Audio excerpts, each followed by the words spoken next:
Seja muito bem-vindo, está começando mais uma série nova aqui no nosso canal do YouTube, aonde eu respondo perguntas que são feitas lá no meu perfil do Instagram, @ffabfigueiredo, o link vai estar aqui na descrição, me siga lá.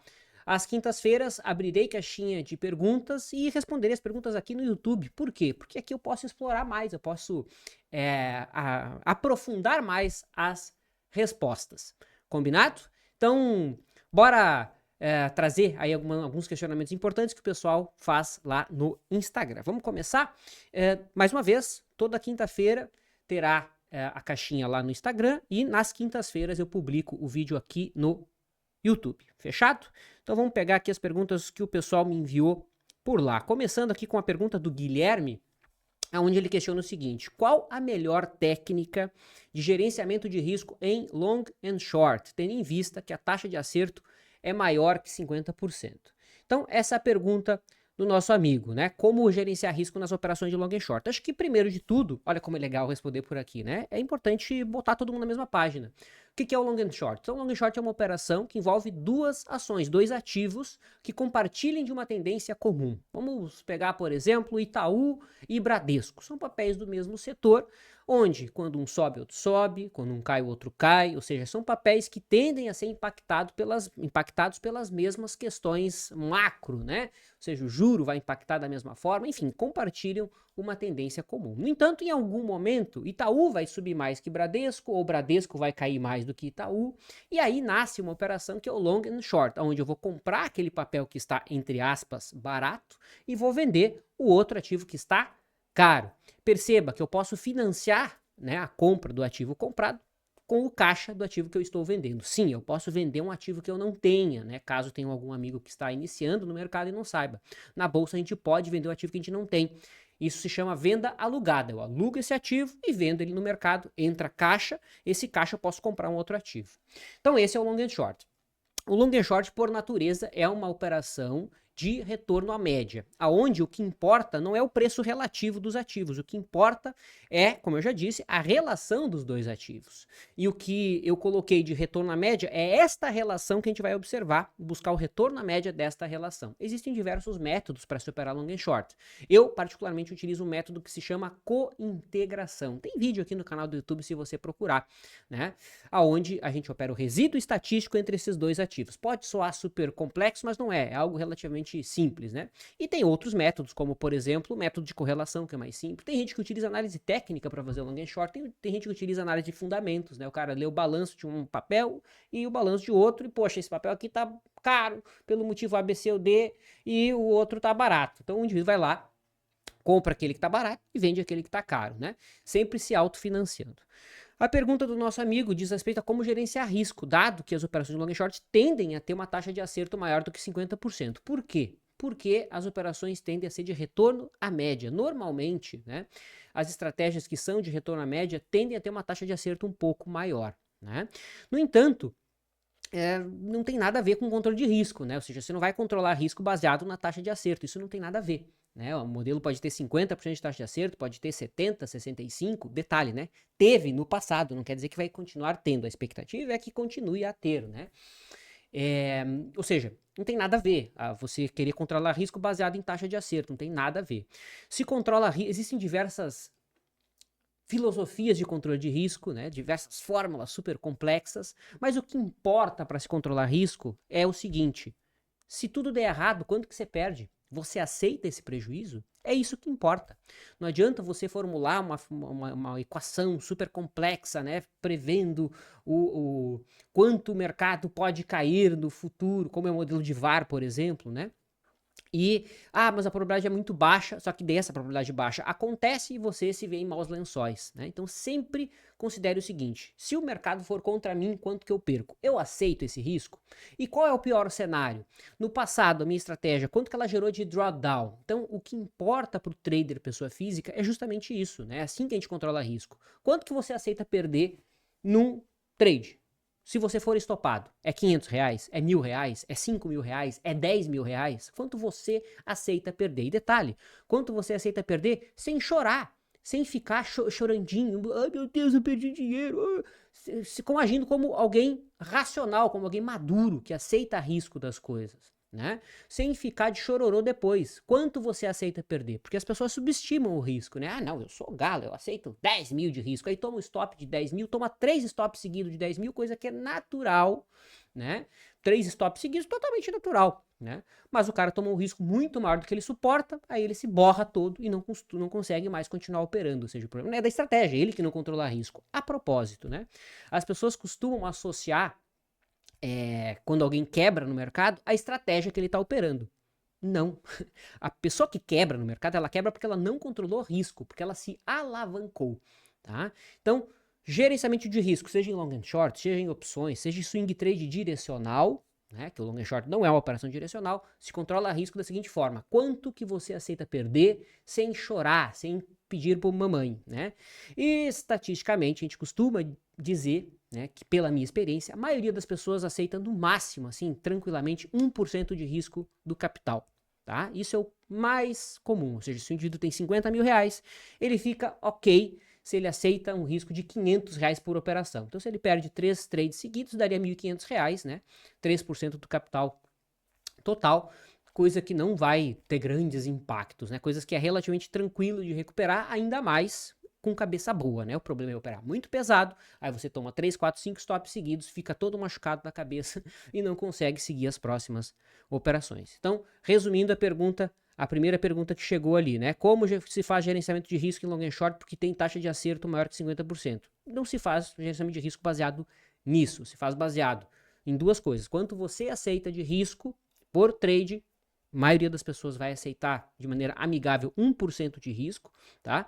E considerar também o drawdown. O que é o drawdown? É o quanto a sua estratégia, né, se afastou do seu topo historicamente, certo? Esses são os dois principais dados. Fechado? Vamos para a próxima pergunta. Agora sim, vocês vão entender o porquê que faz sentido a gente responder as perguntas aqui e em vídeo, né?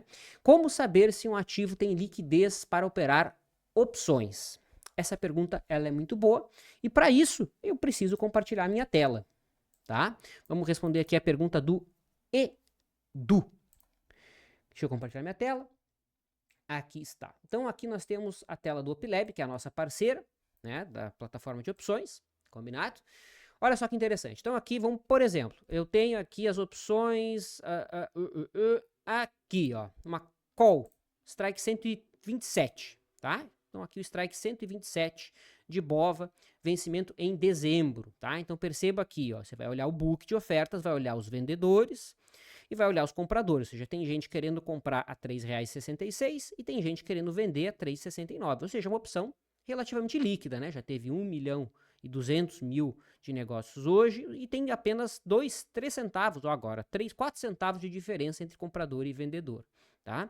Vamos ver a strike 126. Aqui, ó, 3 centavos de spread, essa diferença aqui, né, entre comprador e vendedor. Já negociou lá quase 800 mil reais. Tá?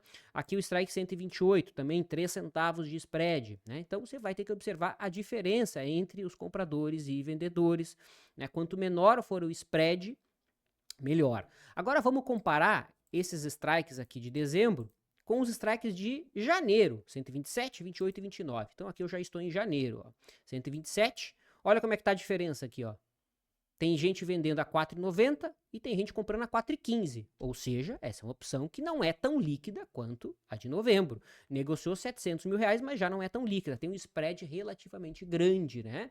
Quase 75 centavos de spread, né? Aqui uma outra opção, ó, 128. Aqui nós temos uma diferença de 60 centavos aproximadamente, né? Entre quem está vendendo, entre quem está comprando. Já a 129 já tem um spread menor, já tem em torno aqui de 22 centavos, entanto negociou apenas 50 mil reais. Ou seja, como saber se um ativo tem liquidez razoável? Você olha o book de ofertas. E aí eu te pergunto, o último negócio dessa opção aqui, ó. Aqui, a BOVA A128. O último negócio foi a 401. Você aceita comprar essa opção, a 4,48?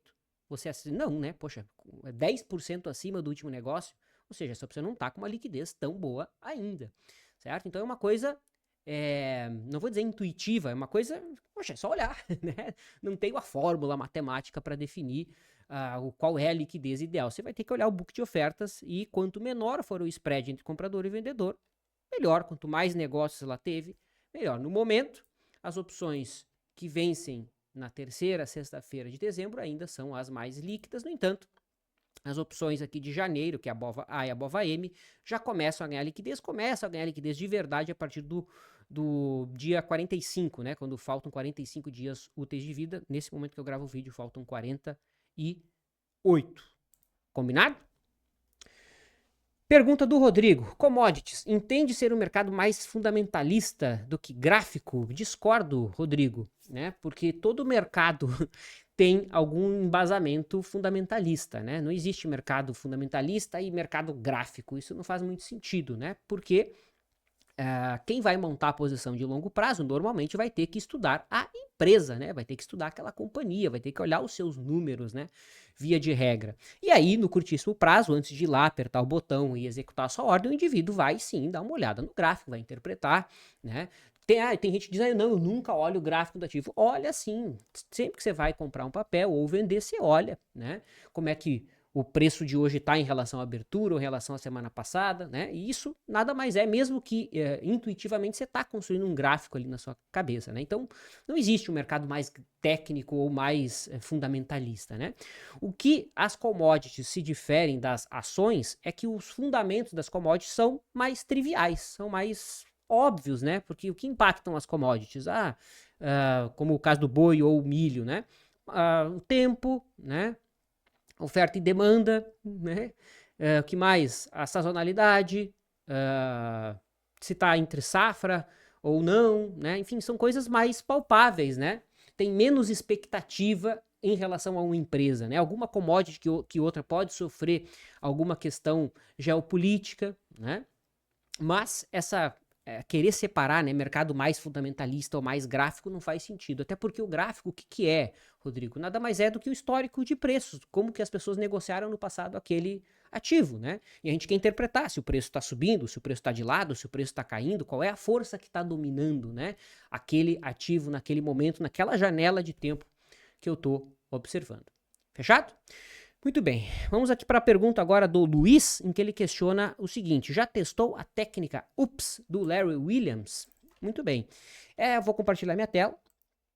UPS, né? Essa é uma técnica bem interessante do Larry Williams, que a propósito é uma estratégia para se operar contra a tendência, né? Então aqui nós temos, por exemplo, um cenário para se operar a estratégia do UPS do Larry Williams. O que é essa estratégia? Essa estratégia funciona da seguinte maneira: você tem uma barra grande como essa que está acontecendo hoje na VLID 3, esse é um exemplo, tá?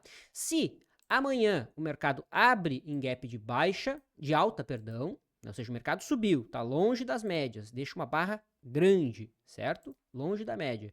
Se amanhã o mercado abre em gap de baixa e ele perde, ele volta, né, para dentro do que foi o fechamento da barra anterior, nós temos aqui o UPS, né? Ou seja, o mercado esperava que a alta continuaria, abriu em gap de alta e os comprados foram surpreendidos. Então o UPS é justamente isso: quando o mercado abre em gap de alta e ele negocia abaixo do fechamento anterior, ali é feito uma venda. Então aqui nós temos uma venda, né, pela estratégia do UPS. Se o mercado abre em gap de alta, daí você coloca o stop acima da máxima e aí o alvo você pode interpretar algum fator da volatilidade, né? Pode pegar o risco e projetar para baixo. Aqui no caso de uma venda, né?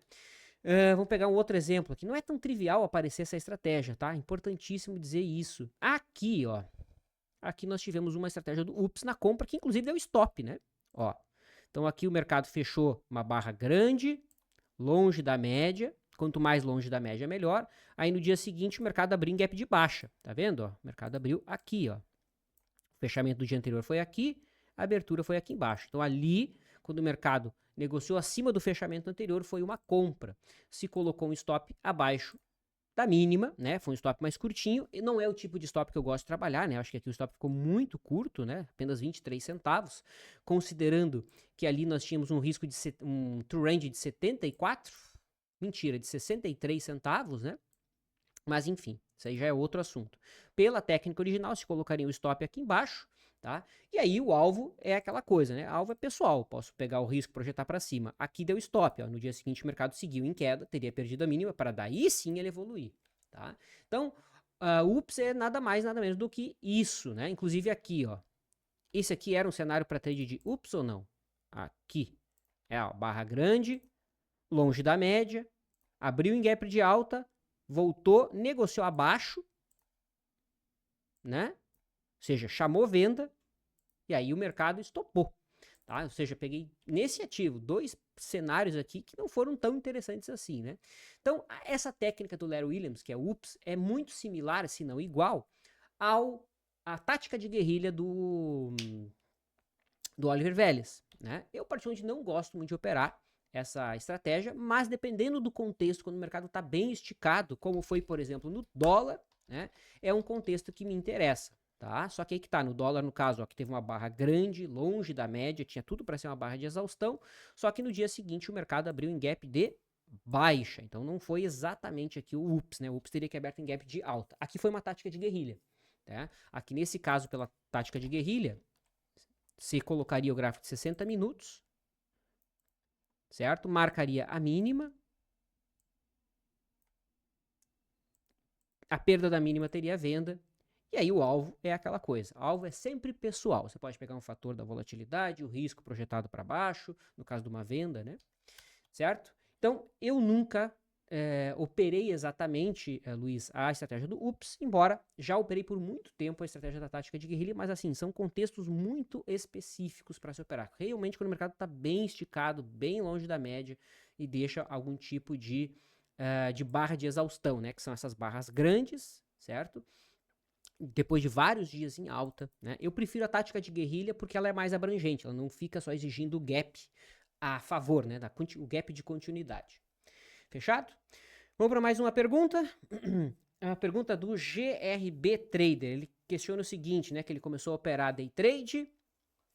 Vou voltar para cá. Começou a operar day trade e com 2 meses de lucro, depois teve 2 meses de prejuízo. Ele não declarou porque não sabia como declarar, se tem como declarar tudo de uma vez só. Cara, não tem nenhum mistério com o imposto de renda de day trade, tá? Você olha o final do mês, ganhou dinheiro, você olha lá. Por isso que é bom ter uma corretora específica para operar day trade, tá? Inclusive eu vou deixar aqui na descrição o link da corretora parceira para quem for abrir conta específica aí para operar day trade. Então é muito simples, você vai deixar uma conta específica para day trade. Aí é muito mais fácil você controlar. Chegou o final do mês, você ganhou dinheiro, você pega aquele valor, você paga 20%, entrega para o governo, tá? É isso, tá? Agora, você pode usar prejuízos passados para compensar. Então, por exemplo, se você operou 2 meses e perdeu R$1.000, aí nos próximos 2 meses você ganhou R$1.000, você não precisa pagar imposto de renda, porque você está ali no zero, entendeu? Então, você pode compensar os prejuízos passados com os meses no lucro que você tiver à frente. Combinado? Então, é muito simples, mas se for alguma coisa complexa, eu sugiro sempre que você procure um contador, tá? Procure um contador, pague o seu serviço no profissional para te ajudar, caso seja algo mais complexo do que isso que você acabou de descrever. Fechou? Vamos lá para a próxima pergunta que o pessoal aqui nos enviou. Você usa o Market Profile para analisar ações? Não uso Market Profile para analisar ações, tá? O DG de Gaioto, na realidade, né? Ele questionou aqui sobre o ETF da URA, tá? URA, que é urânio. Vamos dar uma olhada aqui neste ETF.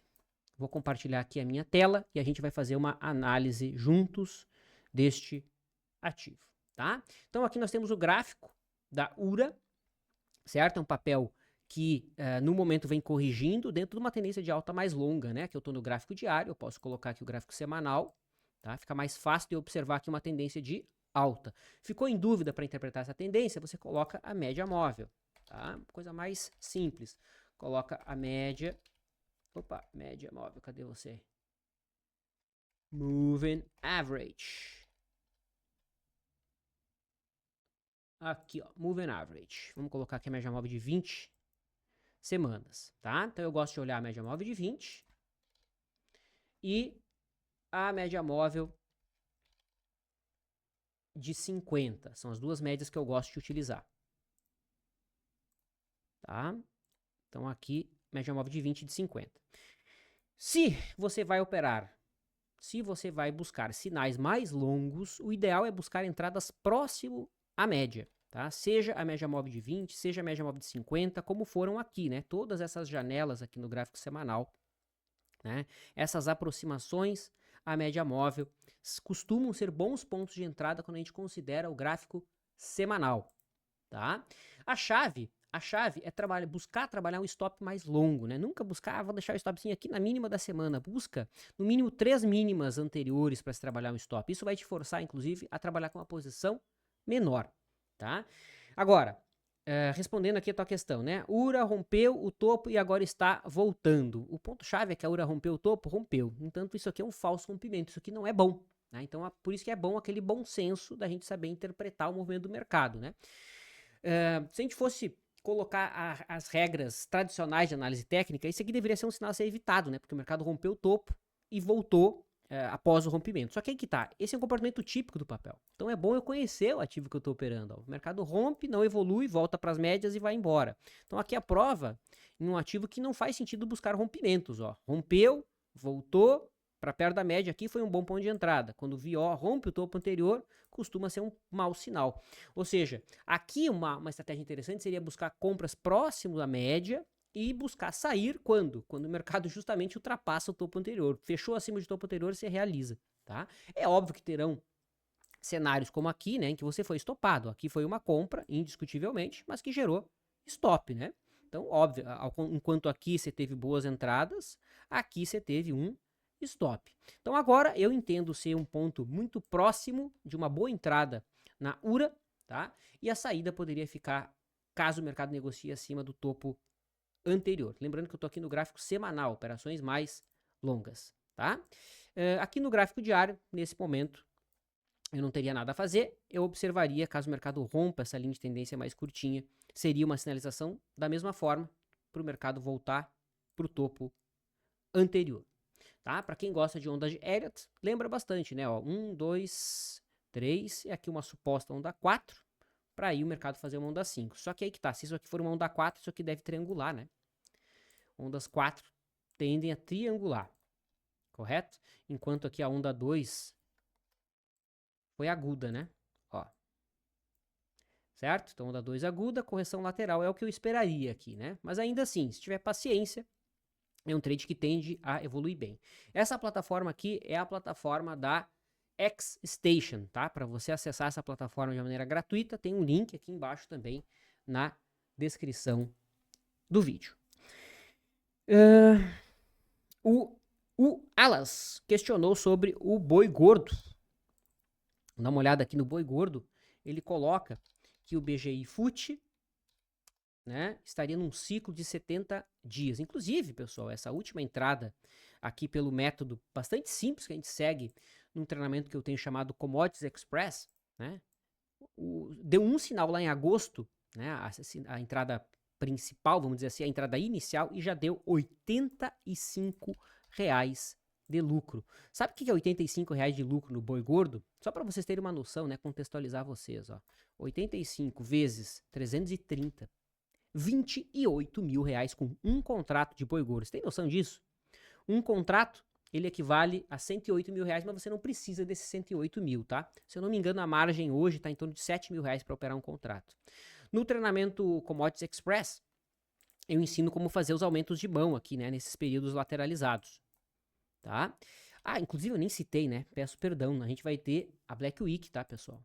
Tá? Então meus treinamentos aí com um valor bastante amigável a partir da semana que vem, tá? Do dia 11 ao dia 15 de novembro, tá? Todos os meus treinamentos estarão a valores bastante provocativos, no mínimo.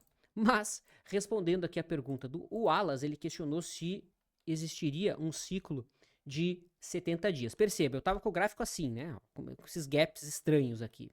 Aqui é um gráfico perpétuo, né? Que ele cola um contrato no outro, né? Então aqui você tem que dar um Ctrl K para ajustar o gráfico, tá? Será que tem 70 dias aqui, cara? Tem que ver, né? Aqui, entendi. Então você está considerando, né, a distância desse fundo aqui para cá, são ali, ó, 66, 65 dias, provavelmente 70 que você está observando, mas aqui na frente já não foi tão bom, né? Mais ou menos, né? Vamos ver certinho aqui, ó. Pega daqui para cá. Pronto, ó. Então, a gente tem esse fundo com esse fundo, gerou essa inflexão aqui que não produziu tanta coisa. O próximo ponto de inflexão estaria bem distante, né?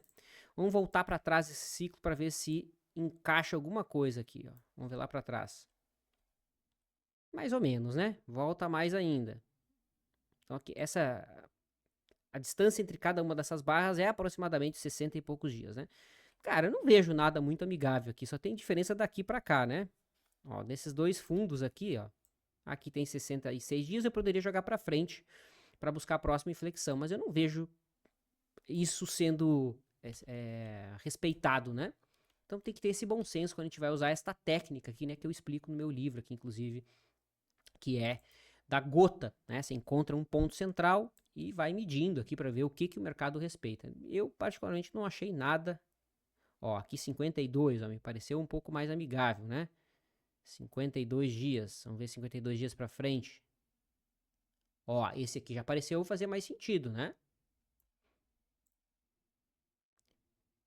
Esse ciclo aqui pareceu fazer mais sentido, ó.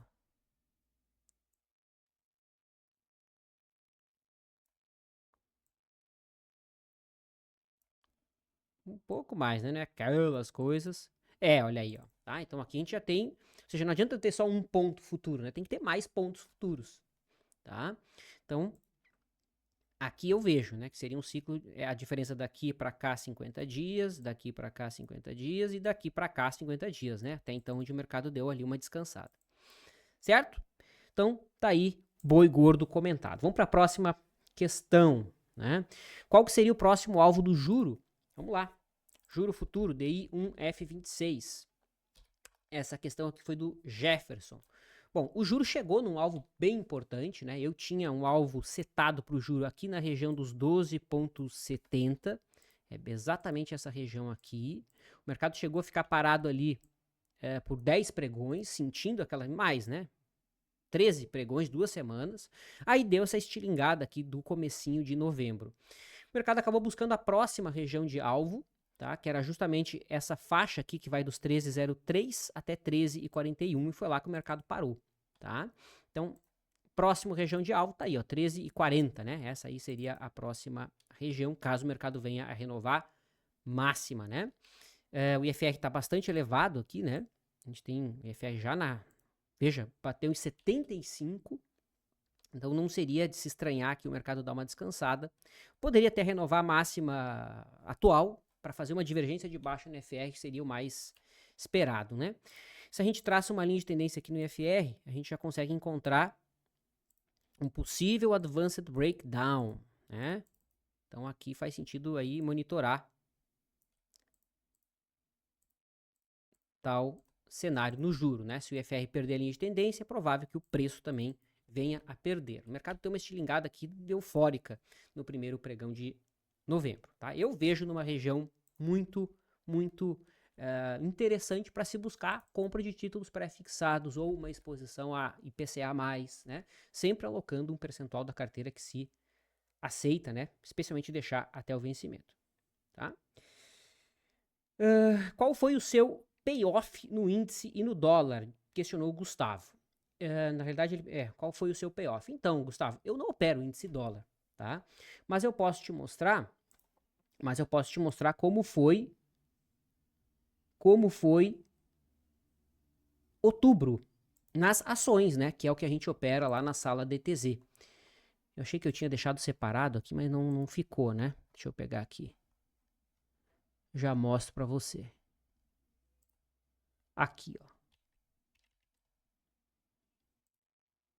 Então aqui tá os resultados, né, da sala DTZ. Isso aqui para R$500 de risco, tá? Então o resultado total foi de R$2.500. Reitero, para R$500 de risco operando ações, tá? Isso aqui é durante todo o mês de outubro. A taxa de acerto geral foi de 65%, 61%, 61,5%. Payoff de 1,08, né? O que gerou uma expectativa matemática de R$63 e uma expectativa média aqui de 78. Né? A estratégia de momentum deu prejuízo, né? Basicamente, o que a gente opera na sala de DTZ são duas estratégias, uma de momentum e outra de retorno à média. A estratégia de momentum deu prejuízo, né? Ficou 1R contra, né? R$542. certo? Taxa de acerto 37, payoff de 1,28. No entanto, a banda 3 salvou a lavoura, né, que é a estratégia de retorno à média que a gente trabalha, com a taxa de acerto de quase 80% e o payoff de 1,07, né? Ou seja, acertou quase 80% das vezes, quando ganhou 1, quando perdeu 1, tá? Então essas aqui são as métricas das ações que a gente opera na sala DTZ, tá? Muito bem, vamos para a próxima pergunta, penúltima pergunta, que é a pergunta do Rodrigo. Ele questiona como utilizar a volatilidade histórica para stop. Então vamos voltar aqui para o Profit e vamos dar um exemplo, né? Então a volatilidade histórica eu posso usar como ferramenta de stop, tá? E é muito fácil, muito simples de utilizar. Vamos pegar aqui, por exemplo, Lojas Renner, tá? Lojas Renner que está bem interessante, na minha opinião, um dos ativos mais interessantes do mercado, né? Vem aí lateralizando, uma congestão que vem se estreitando, tá? Supondo que hoje Lojas Renner estivesse rompendo. Não é o cenário, mas supondo que hoje estivesse rompendo ou que hoje estivesse, pela sua estratégia, dando entrada. Como é que eu poderia utilizar a volatilidade histórica para projetar um stop? E um alvo, né? Vamos trabalhar já o stop e o alvo. Buenas. Então, você vai olhar a volatilidade histórica. A volatilidade histórica está ali, ó, 32,10%. Eu pego 10% desse valor. Ou seja, se o papel agora está 18,70 e 18,70, eu pegaria 10% da volatilidade histórica, que é 32,10, ou seja, 3,20, né? 10% de 32,10, né? 3,20. Então, eu pego essa diferença percentual e eu mensuro como o meu stop. Captou? Então, 10% da volatilidade histórica, que daria 3,20%. Pegar ali, ó, 3,20 daqui, né? Ó, dá aonde que dá? Dá mais ou menos ali em 18,13, né? Ou seja, se você fosse comprar a loja nele hoje, baseado nessa métrica, tá? Poderia utilizar 10% da volatilidade histórica. Esse seria o percentual mínimo para se trabalhar o stop, 10% da volatilidade. E você poderia trabalhar o alvo também baseado na volatilidade, né? Pega 20% da volatilidade, 15% da volatilidade. Quanto mais... O que seria 20% da volatilidade? Seria 6,4, né? Então, se você estivesse comprando agora, um exemplo, 6,4, estaria lá, ó, 18,90. Ou seja, você trabalhou aqui... 18,90 não, perdão. 6,4. Ali, ó. 19,94. Então, o alvo estaria lá. Se você, por alguma razão, estivesse comprando hoje, né? Então, você estaria arriscando aqui 60 centavos para buscar R$1,20, né? Dá justamente 2-1 aqui, né? Se você fosse trabalhar com essa configuração. Fechado? Então tá aí, é assim que se utiliza a volatilidade histórica. Para mais informações, tem as nossas aulas do CTC, onde eu explano como dá para utilizar a volatilidade para várias coisas. E agora, vem a pergunta do William, que provavelmente foi por isso que você clicou aqui nesse vídeo, né? Não foi nem pelas perguntas, mas sim pela pergunta do William, né? Onde ele questiona o seguinte, né? Qual o motivo dos educadores, vendedores de curso, não mostrarem DARF, relatório de performance? Essa é uma boa pergunta e que de tempos em tempos ela aparece, né? Muito bem, então vamos aqui conversar sobre esse assunto. Buenas, antes de eu dar a minha visão sobre esse assunto, eu quero colocar o seguinte: todos os métodos que eu ensino, né, todos os treinamentos que a gente apresenta, todos eles apresentam sim, né, relatório de performance, dados importantes como retorno, taxa de acerto, que mais?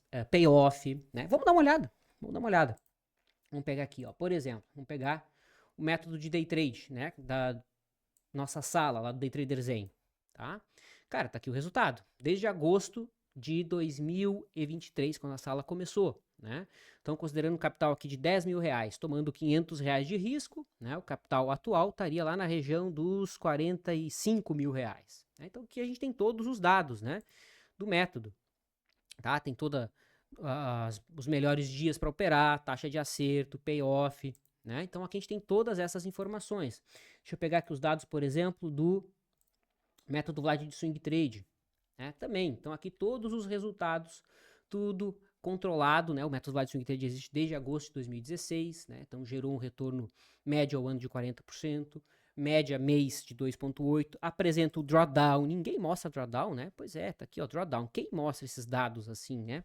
Organizados certinho, tá? Aqui os resultados do long and short, que é o que a gente apresenta no treinamento do mestre do long and short, né? Então aqui o retorno do método, né? De long and short, que tem uma taxa de acerto de 67%, 67,5% com payoff de 1,13, curva de capital super controlada, né? Enfim, 260% de retorno acumulado, lembrando que aqui se considera o CDI também, né? Então, considerando o CDI, apresentou um retorno de mais de 300%. Então, os meus métodos, né, que a gente ensina, certo? Isso tudo tem controle, isso tudo é apresentado para as pessoas que vêm estudar, que vêm querer aprender com a gente, tá? Agora, provavelmente não é isso que você está questionando, né? Você está questionando por que que eu, por exemplo, não mostro as minhas operações pessoais. E a razão é muito simples. Existe uma coisa chamada privacidade. Privacidade, né? A gente mora no Brasil, não sei se você sabe, é um país violento, é um país de terceiro mundo, né? E eu não considero inteligente a pessoa que faz isso morando no Brasil, né? Afinal de contas, você está se colocando em risco quando você abre a sua privacidade, né? Ou seja, eu, por exemplo, não mostro o carro que eu tenho, a minha casa, quanto que eu ganho, deixo de ganhar, quanto que eu pago de imposto. E aqui já vem uma questão muito importante, né? Quem normalizou o fato de alguém mostrar os seus impostos? Cara, eu acho isso de absurdo, assim, uma coisa bizarra. Na minha opinião, é como mostrar o seu papel higiênico sujo, entendeu? É mais ou menos a mesma nível, assim. Cara, quem que mostra um negócio desse? Uma coisa tão pessoal, né? E aqui, na minha visão, há uma explicação para isso, né? Porque uma coisa que você tem que pensar, William, é o seguinte. Por que que as pessoas que mostram, né, boleta e mostra dinheiro, vive, vai lá, né, e ostenta, mostra carrão, faz story mostrando carrão, por que que ela faz isso? Por quê? Pensa comigo, por que que ela faz isso? Tem uma frase do Baster que diz o seguinte, quem faz isso na internet, ou é bobo alegre, né, ou é bobo alegre, ou é caça-cliente. Cara, quem faz isso no Brasil? Não só no Brasil, né, no mundo todo. Faz com o intuito de trazer cliente, trazer clientela. E, na minha visão, buscar o cliente, né, não é nem o aluno, trazer o cliente da pior forma possível, né? E outra coisa importante, quem é a pessoa que se interessa por esse tipo de conteúdo, né, que é o conteúdo de lifestyle? Costuma ser, como a gente chama, são pessoas de um nível baixo de consciência, né? Pessoas que têm um QI mais baixo. É o tipo de pessoa que costuma se interessar pela intimidade alheia. Quem que costuma assistir Big Brother? Nada contra o Big Brother ou quem assiste Big Brother, mas, cara, quem intelectualmente falando que gosta e costuma se interessar por Big Brother? É alguém um pouco mais sofisticado intelectualmente ou não necessariamente? Se a gente for pegar a média das pessoas. Ou seja, o brasileiro em geral, ele tem esse interesse na vida alheia, né? Na privacidade alheia. Né? Então eu não mostro esse tipo de coisa, esse tipo de informação, primeiro, porque ela é pessoal, né? Isso realmente não interessa, isso só interessa, infelizmente, para a Receita Federal, né? Para o meu contador, que sempre me cobra, certo?